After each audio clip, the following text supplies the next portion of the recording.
ইস্টবেঙ্গল 22 বছর পর Indian super league champion হওয়ার পরও তাদের সময় যে এত দ্রুত পাল্টে যাবে এবং তাদের যে এত খারাপ সময় এত দ্রুত চলে আসবে, সেটা হয়তো আদ্যপ্রান্ত একজন ইস্টবেঙ্গল সমর্থকও কল্পনা করেনি। প্রথম হচ্ছে 22 বছর পর ইন্ডিয়ান সুপার লিগ বা একটা জাতীয় লিগ চ্যাম্পিয়ন হয়েছে ইস্টবেঙ্গল, তাদের আনন্দ করার কথা। কিন্তু ঠিক তারপরে কি কি ঘটলো, ইস্টবেঙ্গলের যে ইনভেস্টার ইমামি গোষ্ঠী, তারা ইস্টবেঙ্গল থেকে তাদের ইনভেস্টমেন্ট তুলে নিতে চাইছে।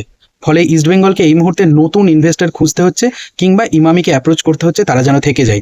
এর আগে তারা প্রাক্তন মুখ্যমন্ত্রীর হাতে পায়ে ধরে এই ইনভেস্টরকে জোগাড় করেছিল, এবার বর্তমান মুখ্যমন্ত্রীর হাতে পায়ে ধরে তারা এটা চেষ্টা করছে যেন ইনভেস্টরটা থেকে যায়।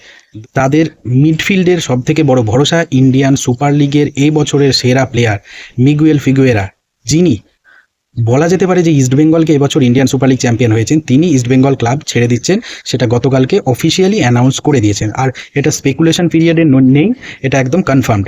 2 নম্বর, ইস্টবেঙ্গলের defender Kevin Sibille, one of the best defender এই ইন্ডিয়ান সুপার লিগে এবং বেশ ভালো প্রোফাইল, তিনিও শোনা যাচ্ছে ইস্টবেঙ্গল ছেড়ে দিচ্ছেন।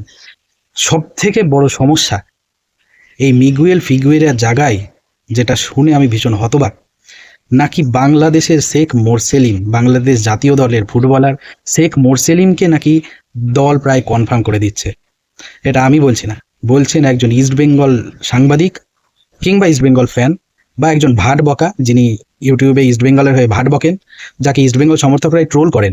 কিন্তু তার কাছে নাকি খবর এবং তিনি যথেষ্ট এক্সাইটেড। তিনি তার ইউটিউব চ্যানেলে, আমি তার নামটা আমার চ্যানেলে বলছি না, কিন্তু তিনি তার ইউটিউব চ্যানেলে ভীষণ এক্সাইটেড, লাফাতে লাফাতে ভিডিও করলেন।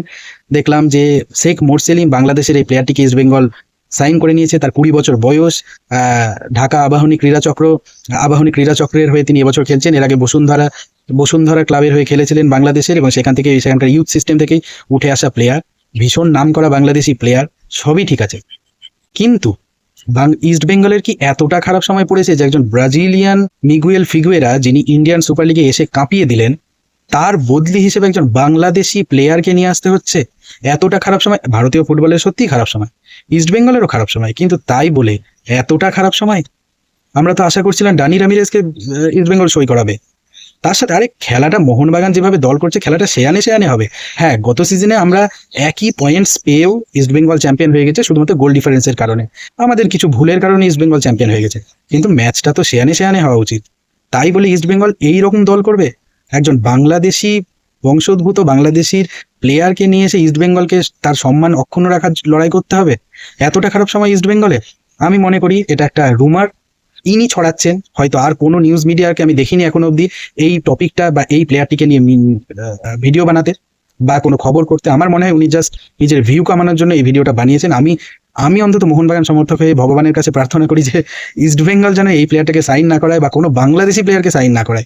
একজন বিদেশি মানে একজন বাংলাদেশি, এটা ভারতীয় ফুটবলের জন্য একটা লজ্জা ছাড়া আর কিছুই হবে না। ভারতীয় ফুটবলের যথেষ্ট লজ্জাজনক অবস্থায় রয়েছে, ইস্টবেঙ্গল যদি এরকম একটা প্লেয়ারকে সাইন করায়, সেটাও ভারতীয় ফুটবলের জন্য, শুধু ইস্টবেঙ্গলের জন্য না, ভারতীয় ফুটবলের জন্য যথেষ্ট লজ্জার। তাই আমি চাই এই ধরনের কোনো প্লেয়ারকে যেন ইস্টবেঙ্গল সাইন না করায়, আর যদি করায় তাহলে তাকে সোজা করার ব্যবস্থা আমাদের যেসব প্লেয়ারদেরকে আমরা সাইন করিয়েছি এবছর, বা আমাদের মোহনবাগান দলে যেসব প্লেয়ার রয়েছে, তারাই তাকে মোটামুটি এক সিজনের পরে বাংলাদেশে পাঠানোর ব্যবস্থা করে দেবে খেলার মাধ্যমে। জয় মোহনবাগান।